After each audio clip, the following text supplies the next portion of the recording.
31st night కి farm house book చేసుకుని friends తో ఎంజాయ్ చేయాలనుకుంటున్నారా? అయితే వెంటనే డోసే యాప్ ని డౌన్లోడ్ చేసుకుని బుక్ చేసుకోండి.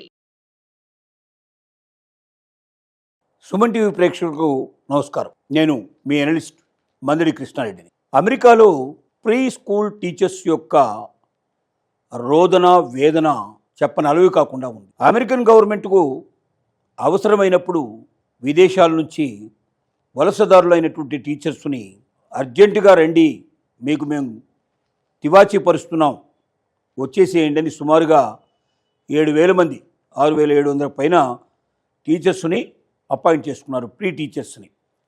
ఈ చిన్న ప్రైమరీ స్కూల్స్లో పనిచేసేటువంటి టీచర్స్ వీళ్ళంతా కూడా చిన్న చిన్న స్టూడెంట్స్కి వాళ్ళ మనసుకు అత్తుపోయేటట్టుగా వాళ్ళు బాగా నేర్చుకునేటట్టుగా వాళ్ళకి ప్రేమతో అనురాగంతో చక్కగా విశదీకరించి వాళ్ళకి చెప్తూ వాళ్ళల్లో ఒక విజ్ఞానాన్ని కలగజేయడం, విద్య మీద శ్రద్ధను చూపించేటట్టుగా ఏర్పాటు చేయడం, అలాగే ఎక్స్ట్రా కరిక్యులర్ యాక్టివిటీస్ మీద కూడా వాళ్ళ మనసు పోయేటట్టుగా చేయడం, ఇలాంటి అనేక రకాలుగా పిల్లలతో అనుబంధాన్ని పెంచుకున్నటువంటి టీచర్స్ని ఒక్క కలంపోటుతో ట్రంప్ వెంటనే మీ ఉద్యోగాలకు మీరు వీడ్కోలు పలకండి, మీరు బయటకు వచ్చేసేయండి, మీ వర్క్ పర్మిట్ని తిరిగి మేము రెన్యువల్ చేయడం లేదు.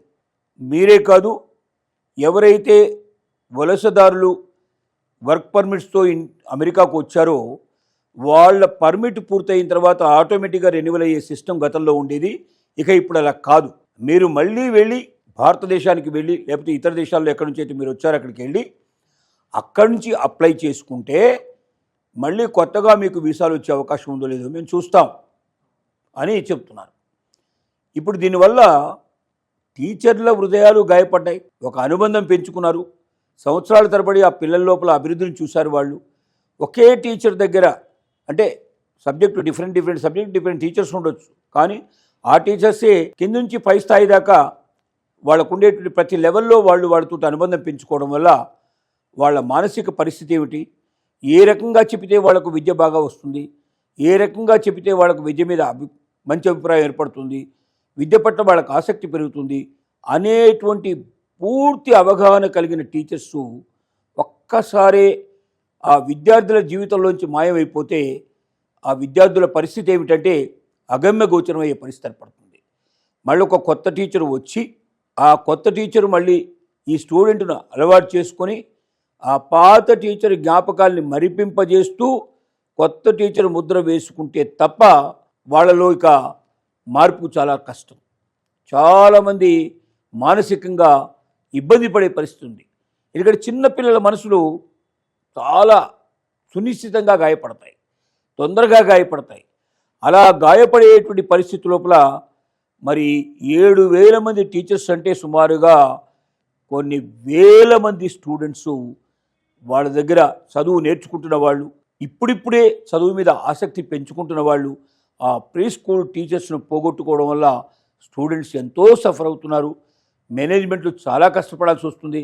కొత్త టీచర్స్ను మళ్ళీ అపాయింట్ చేసుకోవడం, వాళ్ళకి సరి అయిన ట్రైనింగ్ ఇవ్వడం, మళ్ళీ తిరిగి పిల్లల దగ్గర వాళ్ళకి చేర్చడం, ఆ పిల్లలతో మళ్ళీ అనుబంధాన్ని పెంచడం, పాత టీచరు మర్చిపోయే విధంగా తయారు చేయడం అనేది అంత సులభమైన విషయం కాదని వాళ్ళకి తెలుసు.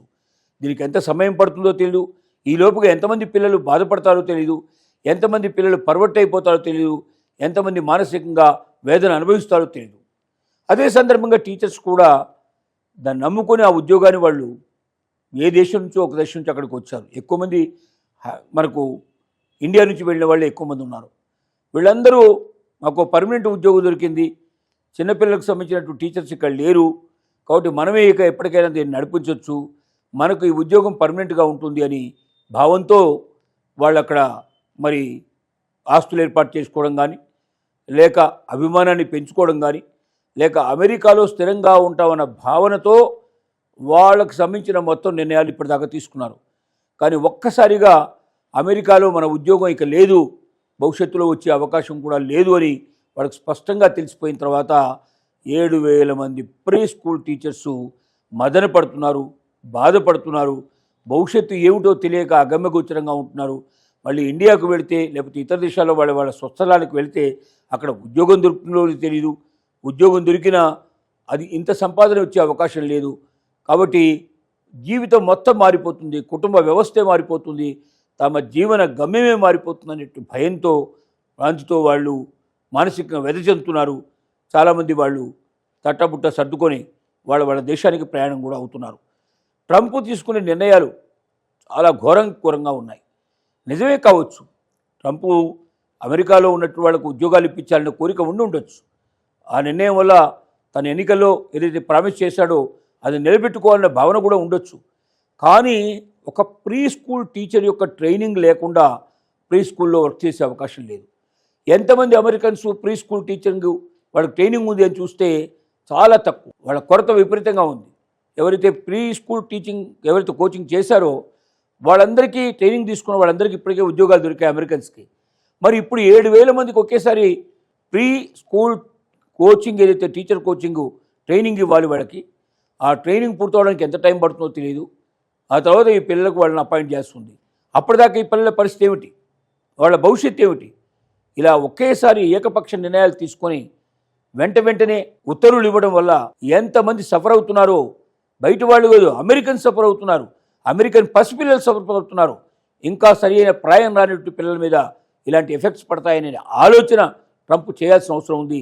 భవిష్యత్తులో ఇలాంటి నిర్ణయాన్ని తీసుకుంటానికి 1-2 సార్లు ఆలోచించి తొందరపడి కాకుండా అక్కడ సబ్స్టిట్యూట్ అయిన తర్వాత ట్రైనింగ్ పూర్తయిపోయి 7,000 మంది ఉద్యోగ టీచర్స్ అక్కడ దొరుకుతున్నారని నిర్ణయం తెలిసిన తర్వాత అప్పుడే వీళ్ళకి ఆ పరిస్థితి కల్పిస్తే, లేదా 1 సంవత్సరం ముందు 6 నెలల ముందు వాళ్ళకి టీచర్ ట్రైనింగ్ ఇచ్చేటప్పుడే వీళ్ళకి తెలియజేస్తే వీళ్ళు కూడా భవిష్యత్తులో ఏం చేసుకోవచ్చు అని ఆలోచించుకోవడం వీళ్ళకు టైం దొరికేది.